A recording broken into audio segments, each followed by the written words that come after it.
In front of me is CUBOT X20, and let me show you how to activate Google Backup on this phone.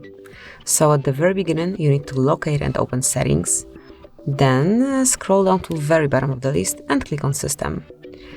Enroll Advanced and pick Backup. And to activate Google Backup, just mark the switcher, and now it is time to add your backup account. Just click on Account, tap on OK. And actually, I've been logged in with my account, so that's why it took all the data from this device's internal storage.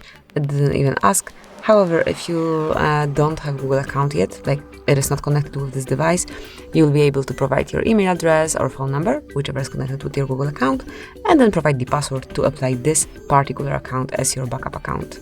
So this is it. That will be all. Thank you for watching. Please subscribe our channel and leave the thumbs up.